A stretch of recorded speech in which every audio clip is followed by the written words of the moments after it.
కటాక్షము వల్ల ఉన్నారో వారు వచ్చి ఇంత కుంకుమ సమర్పిస్తే నేను పొంగిపోతానని చెప్పింది ఆవిడ. అందుకే ఆనాటి నుంచి ఈనాటి వరకు ఆ సువాసినులు వచ్చి కుంకుమార్చన చేసుకుని పొంగిపోతారు. రేపు కూడా 150 మందికి అవకాశం ఉంటుంది, మీరు చేసుకోవచ్చు. అందుచేత ఇప్పుడు చెప్పండి, ఎవరు ఐదోతనాన్ని నిలబెట్టింది? శశికళ యొక్క ఐదోతనాన్ని నిలబెట్టిన అమ్మవారు ఎవరు? ఆవిడే. అంతటివాడు ఇంతటివాడు కాదండి, దేవతలకి రాజైనటువంటి దేవేంద్ర చెయ్యకూడని పని ఒకటి చేశాడు దేవేంద్రుడు. ఇప్పుడు నేను ఆ ఘట్టం అంతా చెప్పాలంటే చాలా సమయం పడుతుంది. వృత్రాసుర సంహారం చేశాడు. నురుగులో వజ్రాయుధాన్ని పెట్టి తడి కాదు పొడి కాదని మిత్రుణ్ణి చంపేశాడు. బ్రహ్మహత్యా పాతకం చుట్టుకుంది, మనస్సుకు అశాంతి వచ్చింది. వస్తే అమరావతిలో ఉండలేక రాజధానిని విడిచిపెట్టి మానస సరోవరానికి వెళ్ళిపోయి పద్మనాళంలో దూరి బతకడం మొదలుపెట్టాడు. అమరావతి ఖాళీ అయిపోయింది. అందాక ఒక ఇన్ఛార్జిని వేద్దామని చెప్పి దేవతలందరూ నహుషుణ్ణి తీసుకొచ్చి ఇంద్రపదవిలో కూర్చోబెట్టారు. ఇంద్రపదవిలో కూర్చోగానే నహుషుడికి కామం తలకి తన్నింది. ఇంద్రపదవిలో కూర్చుంటే ఏమిటి సుఖం? ఇంద్రుడి భార్య శచీదేవి నాకు భార్య కావాలన్నాడు. శచీదేవి మహాపతివ్రత, ఇప్పుడు ఎవరు రక్షించాలండి? ఆవిడ ఇంద్రుడి భార్యే. ఎంత ప్రమాదం వచ్చిందో చూడండి. వేరొకడు తనకి భార్యగా ఉండమని అడుగుతున్నాడు, నేను ఇంద్ర పదవిలో ఉన్నానని. ఇప్పుడు ఆయన మాట ఎవరు కాదనగలరు? అప్పుడు ఎవరు నాకు రక్షకురాలు? పసుపు కుంకుమలను కాపాడగలిగినది అమ్మ ఒక్కతే. అందుకని జగదంబని ప్రార్థన చేసింది. అమ్మవారు కనపడంది, అమ్మా బెంగ పెట్టుకోకు, నీ పసుపు కుంకుమలు నేను కాపాడతాను, నువ్వు బృహస్పతి దగ్గరికి వెళ్ళు. నహుషుడి యొక్క బుద్ధిలో మోహాన్ని కల్పిస్తానంది. ఇది సదసద్రూపధారిణి. ఆవిడ అనుగ్రహం పోయిందా? పతనం చేసేస్తుంది, ఇంద్రియాలను అడ్డు పెట్టించి. ఆవిడ అనుగ్రహం ఉందా? ఉద్ధరించేస్తుంది. జగదంబని పూజ చేసింది దీక్ష తీసుకుని శచీదేవి. అంతే. ఇంతకు ముందు లేని వెర్రి కోటి పుట్టింది నహుషుడికి. అస్తమానం మునుల్ని పిలుస్తూ ఉండడం, శచీదేవిని పిలవమంటూ ఉండడం. శచీదేవి అంది, ఏమయ్యా నువ్వు దేవేంద్రుడివి కదా, నేను ఒక మామూలు స్త్రీలా నిన్ను చేరితే గొప్పతనమే ఉంటుంది. సప్తర్షులు మోస్తున్నటువంటి పల్లకీలో నువ్వు వస్తే అప్పుడు నిన్ను చేరుతానంది. సప్తర్షులు తనెక్కిన పల్లకీ మోయడం ఏమిటి? మహాజ్ఞానులు వాళ్ళు. వాళ్ళని తను వహించాలా? వాళ్ళు తనని వహిస్తారా? ఈ జ్ఞానం పోయింది. అంతే. అంటే అమ్మవారి అనుగ్రహం లోపించింది నహుషుడికి. వెంటనే పిలిచాడు, మీరు మొయ్యాలన్నాడు. సప్తర్షులు గ్రహించారు, ఓహో వినాశకాలే విపరీత బుద్ధి, అమ్మవారు వీడి బుద్ధిలోకి ప్రవేశించి వీడిని పాడు చేస్తోంది శచీదేవిని రక్షించడానికి అనుకున్నారు. అదే కాలంలో అటు ఇంద్రుడి యొక్క మనస్సులో ప్రవేశించి అశ్వమేధయాగం చేయి, నీకున్నటువంటి పాపం పోతుందని చెప్పింది. అక్కడ ఆయన అశ్వమేధం చేస్తున్నాడు, ఇక్కడ ఈయన సప్తర్షులు మోసిన పల్లకి ఎక్కాడు. ఇది అమ్మవారి యొక్క లీలంటే చూడండి, ఎంత గమ్మత్తుగా రక్షిస్తుందో ఆవిడ. పల్లకి ఎక్కాడు, వెడుతున్నాడు. అగస్త్యుడు కొంచెం పొట్టివాడు, ఆయన పల్లకి మోస్తున్నాడు. మోసి వెడుతుంటే కొంచెం పొట్టివాడవడంలో కాళ్ళు చిన్నవి, కొంచెం అడుగులు చిన్న చిన్నవి పడుతున్నాయి. తొందరగా శచీదేవి దగ్గరికి వెళ్ళాలనేటటువంటి స్పృహలో కామాతురాణం నభయం నలజ్జ, ఎలా మాట్లాడాలో ఋషులతో ఎలా ప్రవర్తించాలో తెలుసుకోలేక చేతిలో నడుస్తావు నడు అన్నాడు. భరించాడు అగస్త్యుడు. దేనికి? ఎవరు మహానుభావుడు? సముద్రాన్ని ఔపోసన పట్టినవాడు, రామచంద్రమూర్తి అవతార ప్రయోజనాన్ని నెరవేరేటట్టు చేసినవాడు, రామచంద్ర ప్రభువుకి ఆదిత్య హృదయాన్ని ఉపదేశం చేసినవాడు, లలితా సహస్రనామ స్తోత్రాన్ని హయగ్రీవుడి దగ్గర ఉపదేశం పొందినవాడు, వాతాపిని జీర్ణం చేసుకున్నవాడు. ఇంతటి తపశ్శక్తి సంపన్నుడైన అగస్త్యుడు నిగ్రహం పాటించాడు. పాపం మూట కట్టుకున్నాడు నహుషుడు. అమ్మవారు ఎంతటి వాడి బుద్ధిని అలా చేస్తుందండి. అహంకారం వచ్చిందా, ఓహో నువ్వా అంటుందంతే, పతనం అయిపోతాడు. అమ్మా ఇదంతా నీ అనుగ్రహం అమ్మా అన్నంత కాలం ఇక లోటు ఉండదు వాడికి. అగస్త్యుడు చూసి అన్నాడు, నీ ఒళ్ళు కావరం ఎక్కిందిరా, నా శిరస్సున కొరడాతో కొట్టావు, నా శిరస్సుని నీ పాదంతో తన్నావు, సర్ప అన్నావు, సర్పమై భూమి మీద పడిపోవు. యుధిష్ఠిర దర్శనం అయిన తర్వాత శాప విమోచనమై స్వర్గానికి వద్దుగానే అన్నాడు. అంతే, పామై కింద పడిపోతున్నాడు. అప్పుడు ఏడ్చాడు. ఏమైపోయింది? లలితా సహస్రనామ స్తోత్రం ఉట్టినే చెప్పలేదండి. అందుకే అమ్మవారి 4 చేతుల్లో ఉండే ఆయుధాలు అలా ఉంటాయి. ఆ ఆయుధాల వంక చూసి రోజు నమస్కారం చేస్తే అదే ఆ చెరుకు విల్లు. ఆ చెరుకు విల్లు వంక చూసి నమస్కారం చేస్తే మన మనస్సు తప్పుడు త్రోవలో నడవకుండా ఆ మనస్సుని అమ్మవారు తన పాదముల వైపు కట్టి మన యొక్క యోగక్షేమములు తను చూసుకుంటుంది. మన మనస్సుని మనం నిగ్రహించుకోలేము. అమ్మ పాదాల దగ్గర తీసుకెళ్లి విడిచిపెడితే అమ్మా నువ్వే శరణాగతి అంటే అమ్మయే బాధ్యత వహిస్తుంది. ఇది చేసి ఆ రోజున అక్కడ అశ్వమేధయాగం చేసి పాపాన్ని పోగొట్టుకున్నాడు ఇంద్రుడు తిరిగి వచ్చాడు. శచీదేవి యొక్క పాతివ్రత్యం నిలబడింది. అందుకే లలితా సహస్రనామ స్తోత్రంలో ఒక నామం ఉంటుంది అమ్మవారికి.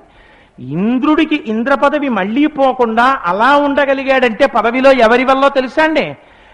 ఇంద్రుడి భార్య శచీదేవి ప్రతిరోజు జగదంబని అర్చన చేస్తుంది. ప్రతి స్త్రీ ఏది చేస్తే తన భర్త ఉన్నతిలోకి వస్తాడో పరోక్షంగా చెప్పింది లలితా సహస్రం. పులోమజార్చిత అని పేరు. పులోమజ అంటే శచీదేవి. శచీదేవి ప్రతిరోజు అమ్మని ఆరాధించడం వల్ల ఇంద్రుడు ఇంద్ర పదవి యందు ఉండగలిగినాడు. కాబట్టి ఇప్పుడు ఎక్కడి నుంచి వచ్చింది ఆ శక్తి? ఇప్పుడు శచీదేవి యొక్క 5వ తనాన్ని నిలబెట్టి ఆమె భర్త యొక్క పదవిని నిలబెట్టింది ఎవరు? అమ్మవారే. మీరు ఏ వృత్తాంతం తీసుకోండి, మీకు అమ్మవారే కనపడుతుంది పసుపు కుంకాలు నిలబెట్టడంలో. అది ఆవిడ యొక్క గొప్పతనం. మీకు అదే దేవి భాగవతంలో ఒక ఆశ్చర్యకరమైనటువంటి సంఘటన. శర్యాతి కుమార్తె అయినటువంటి ఆ తల్లి అక్కడే ఉండి తపస్సు చేసుకుంటున్నటువంటి శవనుడికి ఒళ్ళంతా పుట్టలు పట్టేశాయి. మహావృద్ధుడు ఆయన అంబికాస్తవం చేసుకుంటూ అంబని మనస్సులో ఆరాధన చేస్తూ తపస్సు చేస్తున్నాడు. ఆ శర్యాతి కుమార్తె ఆయనతో ఆ రాజుతో పాటుగా, రాజుకు 400 మంది భార్యలు, ఒక్కతే కూతురు. ఎంత అపురూపమో చూడండి. చెలికత్తెలతో ఆడుకుంటూ వచ్చింది. పుట్టలో ఉన్నటువంటి చవన మహర్షి పరమవృద్ధుడు. 2 కళ్ళు మాత్రం మెరుగుడు పురుగుల్లా కనపడుతున్నాయి. ఏంట్రా ఈ పుట్టలో 2 పురుగుల్లా ఉన్నాయని ఓ పుల్ల తీసి పొడిచింది. 2 కళ్ళల్లోంచి నెత్తురు కారింది, వెళ్ళిపోయింది వెనక్కి. ఆయనకి కళ్ళకి బాధ కలిగితే శర్యాతి యొక్క రాజ్యంలో ఉన్నటువంటి సమస్తమైన జంతుజాలమునకు మనుష్యులకు సైన్యమునకు కూడా మలమూత్ర విసర్జనం ఆగిపోయింది. ఆగిపోతే కడుపులో నొప్పి పోట్లుతో బాధపడుతున్నారు. అప్పుడు పండితుల్ని పిలిచి అడిగాడు, ఎందుకు వచ్చింది ఉపద్రవం అని. ఎవరో మహాత్ముడికి అపచారం జరిగింది. జీవితంలో ఏది కట్టి కుడుపుతాయో తెలుసా అండి? తెలిసో తెలియకో నోరు ఉంది కదా, మనకి అహంకారం ఉంది కదా అని గభాలన మహాత్ముల జోలికి వెళ్ళిపోతే అవి ఇంత బాధ పెట్టవు, బతికున్నన్నాళ్ళు బాధ పెట్టేస్తాయి. ఇప్పుడు బాధపడ్డాడు. ఎక్కడ జరిగింది అన్నాడు. అక్కడ ఉద్యానవనానికి పక్కన మహానుభావుడు చవనుడు తపస్సు చేస్తున్నాడు. ఆయనకేమైనా ఉపద్రవం జరిగిందేమో చూద్దాం రమ్మన్నారు. నెత్తురు కారుతోంది పుట్ట మీద. ప్రార్థన చేశాడు, అయ్యా నేను సైన్యాన్ని ఇస్తాను, మీకు పరివారాన్ని ఇస్తాను, మిమ్మల్ని సేవిస్తారన్నాడు. నాకెందుకయ్యా, నన్ను రక్షించుకోవడానికి నా యోగక్షేమాలు చూసుకోవడానికి నాకు భార్య కావాలి, నీ కుమార్తెనిచ్చి ఇస్తానని అనలేక అంత బాధతోటి అంతఃపురంలోకి వెళ్ళిపోయాడు రాజు. కానీ శర్యాతి కుమార్తె మాత్రం వచ్చింది, నాన్నగారు నాకేం బాధ లేదండి, నేను తప్పకుండా చవన మహర్షిని వివాహం చేసుకుంటానంది. పరమవృద్ధుడు చవనుడు వివాహం చేసుకుంది. మీరు ఎప్పుడైనా దేవి భాగవతం చదవాలి. ఎంత ఆశ్చర్యంగా ఉంటుందంటే, పరమవృద్ధుడైనటువంటి భర్త చెయ్యి పట్టుకుని ప్రతిరోజు జగదంబని ఆరాధన చేసి అమ్మ నాకిచ్చిన భర్త అని, ఆయనకి కళ్ళు కనపడకపోతే వేడి నీళ్లతో మొహం కడిగి ఆయన్ని కొంచెం ఆయనకి ఏదైనా అవశిష్టం వస్తే దూరంగా తీసుకెళ్ళి కూర్చోపెట్టి కొంతసేపు వేచి ఉండి మళ్ళీ ఆయన్ని తీసుకొచ్చి స్నానం చేసి ఒళ్ళు ఒత్తి ఆయన అనుష్ఠానం చేసుకోవడానికి కావలసినటువంటి సంభారాలన్నీ సిద్ధము చేసి అంత సేవ చేసింది. సేవ చేస్తే ప్రీతి చెందేది ఎవరు? అమ్మవారు. ఒకనాడు నీటి కోసం వెళ్ళింది. అశ్వనీ దేవతలు కనబడ్డారు. వాళ్ళు మహాసౌందర్య రూపులు. వాళ్ళన్నారు, ఇంత అందగత్తెవి, పరమవృద్ధుడు, అంధుడు, కళ్ళు లేనివాడు, ఆ చవనుడితో కాపరం ఎలా చేస్తావు, మాలో ఎవరినన్నా కోరుకో అన్నారు. అంటే ఆవిడంది, దుర్మార్గులారా, మీకు నేను అలా కలపడుతున్నానా? నేను పతివ్రతని, చవన మహర్షి భార్యని. మీరు ఈ మాటలు అన్నారు కనుక మిమ్మల్ని శపిస్తానంది. వెంటనే అశ్వినీ దేవతలు అన్నారు, ఓహో నువ్వు అంత పతివ్రతవా, అయితే మేము నీకు వరం ఇస్తాం, శపించకు.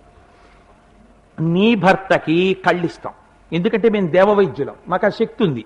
నీ భర్తకి కళ్ళిస్తాం, కానీ ఒక్క షరతు, నీ భర్తకి కళ్ళిచ్చినప్పుడు నీ భర్తతో పాటు మేము కూడా యవ్వనం ఇస్తాం, ముగ్గురం ఒక్కలా అయిపోతాం. ఎవరు నీ భర్తో కనిపెట్టు, మమ్మల్ని శపిస్తానంటున్నావుగా పాతివ్రత్యంతో అన్నారు. ఆవిడ ఇంత ప్రమాదకరమైనటువంటి పోటీకి ఒప్పుకోలేక వెళ్ళిపోయింది. భర్త అడిగాడు ఏం జరిగిందని. ఇలా జరిగిందని చెప్పింది. ఏమీ బెంగ పెట్టుకోక వాళ్ళని తీసుకురా అన్నాడు. అశ్వినీ దేవతలు వచ్చారు. తన భార్య ఉపాసన మీద చవన మహర్షికి నమ్మకం. తీసుకెళ్లారు అశ్వినీ దేవతలు. ఒక తటాకం చూపించి ఇందులో మునుగుదాన్ని రమ్మన్నారు. ముగ్గురు కలిసి మునిగారు, ముగ్గురు కలిసి పైకి తేలారు. ఎక్కడా తేడా లేదు, ముగ్గురు చవన మహర్షులు పైకి వచ్చారు నిండు యవ్వనంతో. వచ్చి నిలబడ్డారు. నిలబడి ఇప్పుడు మా ముగ్గురులో ఎవరు చవన మహర్షో నువ్వు కనిపెట్టు, నువ్వు ఎవరిని చూపిస్తే వాడు చవనుడు కాకపోయినా నువ్వు వివాహం చేసుకోవాలన్నారు. ఇప్పుడు ఆవిడ పాతివ్రత్యానికి పరీక్ష వచ్చింది.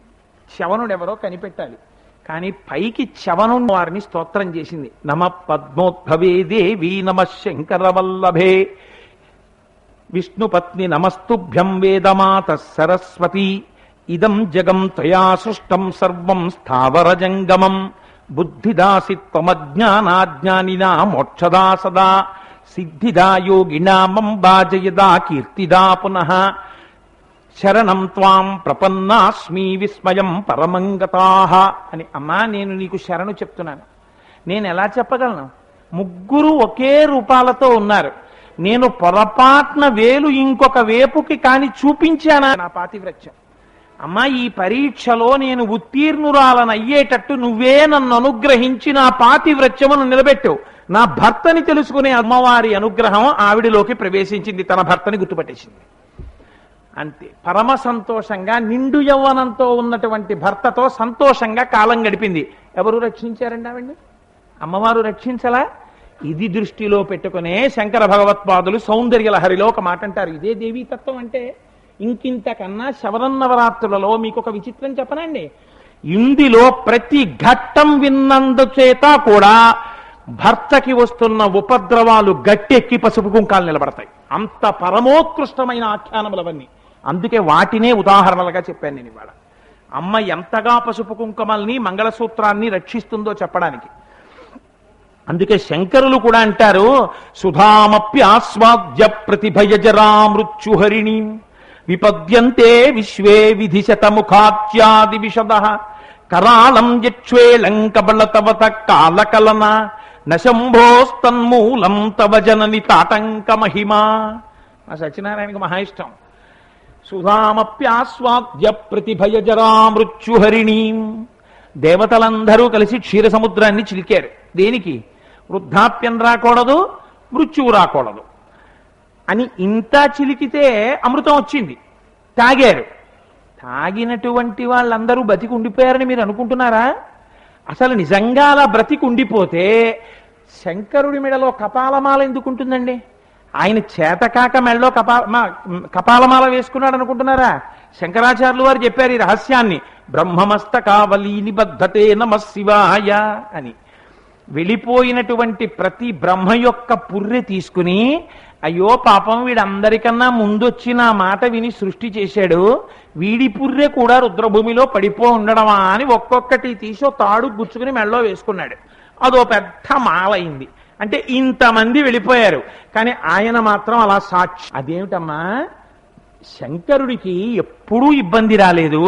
వ్యాసుడు అంటాడు లలితా సహస్రనామ స్తోత్రంలో, అమ్మా నీ యొక్క 2 చెవులున్నాయే, నీ చెవులకు ఉండేటటువంటి తాటంకములున్నాయే, అవి తాటంకయుగళీభూత తపనోడుపమండల. సూర్యచంద్రులిద్దరూ నీకు తాటంకములుగా ఉంటారమ్మా అన్నారు. కదంబ మంజరీ క్లుప్త కర్ణపూర మనోహర. కదంబ పుష్పాలంటే ఆ కడిమి పూలు, అవి గుత్తులు గుత్తులు అమ్మవారి చెవులో పెట్టుకుంటుందిట. చెవులో పువ్వులు పెట్టుకోవడం ఏంటండి, అలా ఉంటుందా? అదేంటి ఇప్పుడంటే దాని పరిస్థితి వేరు కదా. చెవిలో పువ్వు పెట్టుకోవడం అంటే, అమ్మవారు లలితా సహస్రనామంలో అంతంత పెద్ద పెద్ద పూల గుత్తులు ఎందుకు పెట్టుకుంది అని మీకు అనుమానం రావచ్చు. పూర్వకాలంలో ఒక సంప్రదాయం ఉండేది. భర్త మహావీరుడైతే భర్త యొక్క శరీరమును వీరపత్ని ఆలింగనం చేసుకున్నప్పుడు యుద్ధాలలో ఆయన శరీరమునకు తగిలినటువంటి గాయములు ఆవిడ చేతులకి తగిలితే ఆవిడ పొంగిపోయేది. నా భర్త ఇంతటి మహావీరుడు, అన్ని యుద్ధాల్లో తిన్న దెబ్బలివని. అలాగే భర్త పరమ ప్రేమతో భార్యని దగ్గరికి తీసుకోగానే ఆ చెవులలో పెట్టుకున్న పువ్వుల యొక్క సువాసన ముక్కుకి తగిలి భర్త సంతోషిస్తాడు. అది అమ్మవారి మహాపాతివ్రత్యాన్ని సూచిస్తుంది ఆ నామం. అందుకే చెవి ఆకాశ గుణకం. చెవి శబ్దాన్ని గ్రహిస్తుంది. శబ్దము వేదము, వేదము భగవంతుని యొక్క స్వరూపమును ఆవిష్కరిస్తుంది. అమ్మ చెవులంటే శంకరాచార్యుల వారికి కూడా ఎంత ఇష్టం తెలుసా అండి? ఎందుకంటే శంకరుడు ఆలింగనం చేసుకోగానే మొట్టమొదట సువాసన ఆఘ్రాణించేది అమ్మవారి చెవులలో ఉన్న పూలగుత్తులవి. రెండు, మనందరి మొరలు అమ్మ తన చెవులతో వింటుంది. అందుకని ఆ చెవులంటే శంకరాచార్యుల వారికి ఎంత ఇష్టం. ఆయన అన్నారు, సుధామప్యాస్వాద్య ప్రతిభయజరా మృత్యుహరిణి. అమ్మ దేవతలందరూ అమృతం తాగారు, వృద్ధాప్యం రాకుండా శరీరం పడిపోకుండా బతికి ఉండిపోయారా అమ్మా? ఎవరు ఉండలేదు. కొంతమంది వెళ్ళిపోయారు, బ్రహ్మ వెళ్ళిపోయాడు, ఇంద్రుడు వెళ్ళిపోయాడు, చాలా మంది వెళ్ళిపోయారమ్మా. కానీ ఈ ప్రపంచంలో ఒక్కటే ఉంది, ఏమిటది? హాలాహలం. అది వచ్చేటప్పటికి మాత్రం అందరూ కవ్వం వదిలేశారు, తాడు వదిలేశారు, పరిగెత్తారు. చని కైలాసముజొచ్చి శంకరుని వాసద్వారముంజేరి ఈశుని దవ్వారికు లడ్డుపడ్డ తల మంచుంజొచ్చి కుయ్యో మొర్రో విను వాలింపుము చిత్తగింపుము దయన్ వీక్షింపు మంచు అంబుజానన ముఖ్యుల్కని రక్త రక్షణ కళా సంరంభునిన్ శంభునిన్. అయ్యా రక్షించవయ్యా, హలాహలం తాగేవయ్యా అని పరిగెత్తారు. పరిగెడితే మహానుభావుడు శంకరుడు ఆ రోజున ఎదురొచ్చాడు. ఎదురొచ్చి ఆ హాలాహలాన్ని చేత్తో పుచ్చుకున్నాడు. పుచ్చుకుని దాన్ని ఇలా ముద్ద చేసి నేరేడు పండంత చేసుకుని నోట్లో పెట్టుకుని మింగుతుంటే ఉదరము లోకంబులకును సదనంబకుటెరిగి శివుడు చటుల విషాక్యం కుదురుకునే కంఠబిలమున పదిలంబుగా నిలిపే సూక్ష్మ ఫలరసము క్రియన్. మింగేస్తే కడుపులో ఉన్న లోకాలు కాలిపోతాయి, పైకి వదిలేస్తే వీళ్లు పాడైపోతారని కంఠంలో పెట్టుకుని నీలకంఠుడయ్యాడు. అమ్మా అలా శంకరుడు రక్షించాడమ్మా. ఇంత గొప్పగా హాలాహలాన్ని శంకరుడు తాగేశాడంటే గొప్ప అయ్యేది కాదులే పోమన్నారు శంకరాచార్యుల వారు. ఎవరిదా గొప్ప? అమ్మా నీ చెవులకున్న తాటంకాల గొప్పమ్మా అన్నారు. ఏమిటి ఆ తాటంకాల గొప్ప అంటే? తాడ, తాళి, ఈ రెండూ కూడా తాటి చెట్టుకి సంబంధించినవి. మనకి 8 వస్తువులు ఉన్నాయి, వాటిని సౌభాగ్య వస్తువులు అంటారు. ఆ 8 వస్తువులు ప్రకటంగా అమ్మవారి స్వరూపం.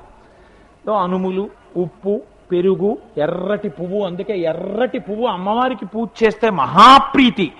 ఎర్ర పువ్వు పొరపాటున కూడా తొక్కకూడదు. ఇవాళ రేపు ఎంత దరిద్రంగా తయారైందంటే సమాజం, ఎందుకు చేస్తారో నాకు అర్థం కాదా పని. పనికి మాలిన సభల్లో అక్కడ దైవానికి సంబంధించో ఆధ్యాత్మికతకి సంబంధించి ఏమీ ఉండదు. ఎందుకు తెస్తారో తెలీదు. బుట్టలతో ఎర్రటి గులాబీ పూలు తీసుకొచ్చి చేతిలో పెడతారు. వీడింకక్కడ కూర్చుని చేసే పని ఏంటంటే ఆ ఎర్ర గులాబీ కింద పడేస్తారు, ఆ ఎర్రటి పూలు తొక్కుతారు. అప్పటికి బాగుంటుంది, కట్టి కుడిపినప్పుడు బాధపడతారు. సౌభాగ్య వస్తువుల్లో ఎర్ర పూలు ఒకటి. అలాగే ఆ తాటి చెట్టు ఒకటి. ఇప్పుడంటే బంగారంతో మంగళసూత్రం చేస్తున్నారు, కానీ 2 మాత్రం తాటి చెట్టుకు సంబంధించినటువంటి వస్తువుతోటే చేసేవారు. అందుకే ఇప్పటికీ దాని పేరేమిటో తెలుసా అండి? తాళి.